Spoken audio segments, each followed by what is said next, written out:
బాగుందండి. ఇక్కడికి అన్ని పిండి వంటలు చూసాం. ఇంకా ఒకే ఒక్క పిండి వంట మిగిలింది, అక్షర దర్శనం. అక్షరాన్ని ఆవిడ ఇస్తారు. లేదండి, తింటే గారెలు తినాలన్నట్టు ఈ ప్రక్రియ కూడా అంత గొప్పది. 18 అధ్యాయాలు ఉన్నాయి మొత్తం భగవద్గీతలో.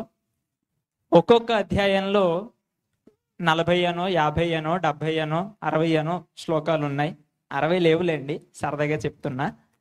ఆ శ్లోకాల్లో ఇప్పటి వరకు చెప్పుకున్నట్టుగా ఒక్కొక్క శ్లోకంలో 4 పాదాలు ఉంటాయి. 4 పాదాల్లో ఒక్కొక్క పాదానికి 8 అక్షరాలు ఉంటాయి.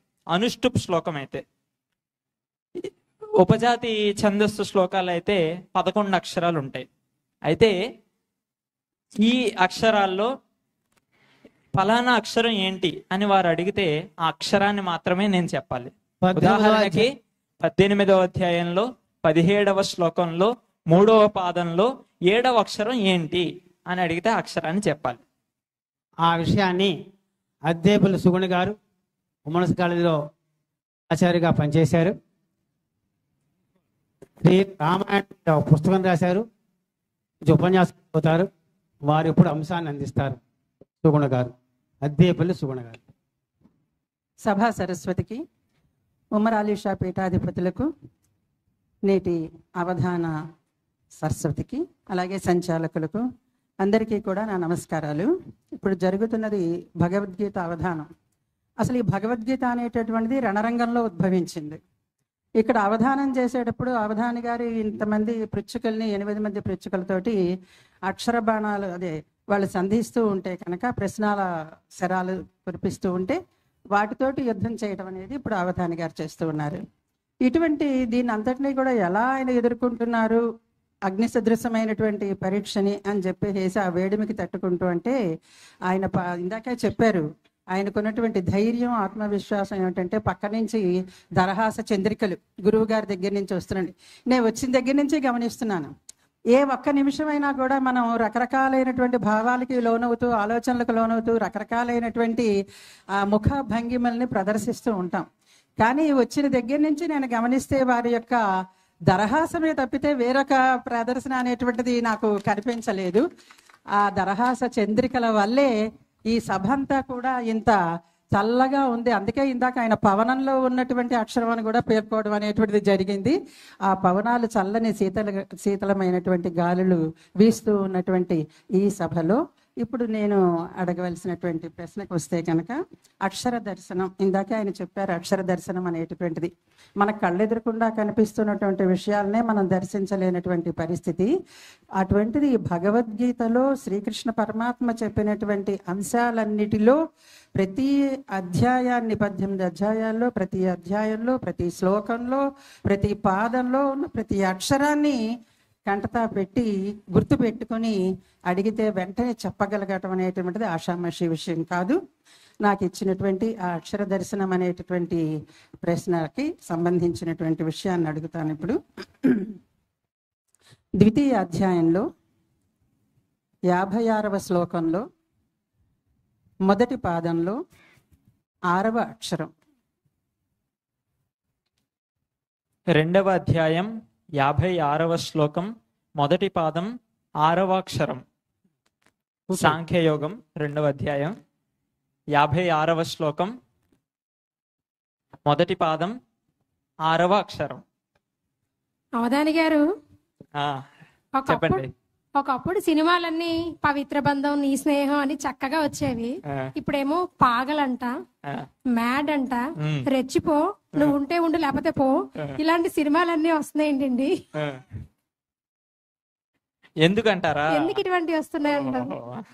ఏ బిడ్డ ఇది మా అడ్డ తగ్గేదేలే అంటున్నారు కాబట్టి వస్తున్నాయి. ఇంతవరకు అయితే అందరూ తగ్గి అనికి మనకి సమాజంలో చూస్తే ఏమనుకుంటారనే భయం ఉండేది.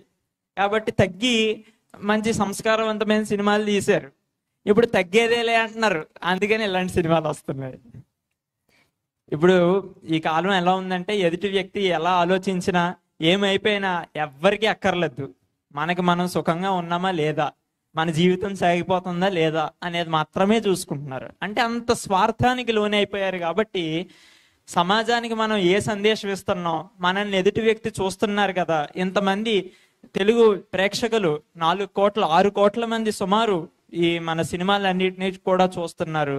అలాంటప్పుడు మనం ఎలా తీయాలి అనేది కొంతమంది దర్శకులు చక్కగా ఆలోచించి హనుమాన్ లాంటి మంచి మంచి చిత్రాలు తీస్తున్నప్పటికీ కూడా కొంతమంది మాత్రమే యువతరాన్ని ఆకర్షించుకోవడం కోసం ఒక రకంగా అది ఈ విధంగా ఉంటున్నారు, ఈ విధంగా ఉండకూడదని తెలపడం కోసం వారు సినిమాలు తీస్తున్నారా అన్నట్టుగా ఉంటాయి. అంటే పేర్లు మట్టికి ఆ విధంగా ఉన్నా కానీ అందులో కూడా అసారాత్ సారమాహరేత్ అన్నట్లుగా అందులో ఏమీ లేకపోయినా కానీ మనం దాని నుండి కూడా పొందాల్సింది ఉంటుంది. ఆ విధంగా మనం ఆ ప్రకారంగా వేరుగా చూడకూడదు, అన్నిటినీ కూడా దాని నుండి మనం ఏదో ఒకటి తెలుసుకోవాలి. అంటే ఈ ప్రకారంగా ఉండకూడదు అని తెలుసుకోవాలన్నమాట. కొన్ని చిత్రాల నుండి కొన్ని పేర్లు నేను చెప్పట్లేదు కాబట్టి ఆ విధంగా మన దృష్టిలో లోపమనే అనుకోవాలి. 2:56:1-6 2వ అధ్యాయం 56వ శ్లోకం మొదటి పాదం 6వ అక్షరం అన్నప్పుడే సరిగ్గా 6వ అక్షరం ఇచ్చారు వారు కూడా. ఇప్పుడు మళ్ళీ ఇందాక దయ అయిపోయింది కాబట్టి ఇప్పుడు దమ్ములో 6వ అక్షరం దమములో అది లెక్క. దమ్ముతో పాటు ఇంద్రియ నిగ్రహం కూడా అవసరం. ఇలా మాట్లాడితే బాగుంటుంది. సరిగ్గా స్థిత ప్రజ్ఞుల లక్షణాలు చెప్పే శ్లోకం అది. అదే అక్షరంతో మొదలవుతుంది కూడా.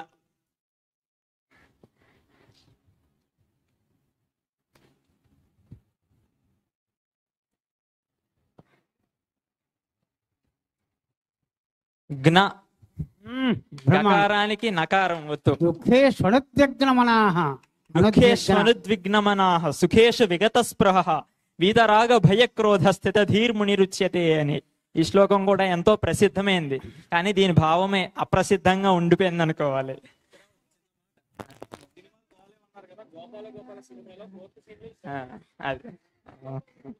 గోపాల సినిమాలు ఉంది, నిజమే. ఈ మధ్య అది కూడా కొంచెం కలుపుతున్నారు, ఎందుకైనా మంచిది. సినిమాల్లో కూడా చక్కగా ఈ మన ప్రాచీన సంస్కృతిని ఆర్ష తత్వాన్ని కూడా చూపించే విధంగా సినిమాలు తీస్తున్నారు. చక్కగా బాగుంది. తప్పకుండాను చూసి తీరాలి. ఇక్కడికి మొదటి ఆవృత్తి పూర్తయింది. మనం ఆలస్యంగా మొదలెట్టాం. మొదటి ఆవృత్తి కనుక స్వాగతాలు, పరగతాలు, అధ్యక్ష ప్రశంసలు, అవధాన ప్రశంసలు జరిగాయి. ఇంక ఈ ఆవృత్తిలో ఏమీ జరగవు. పురుషుడు అడిగేస్తాడు, అవధాని చెప్పేస్తాడు, అంతే. ఇంకా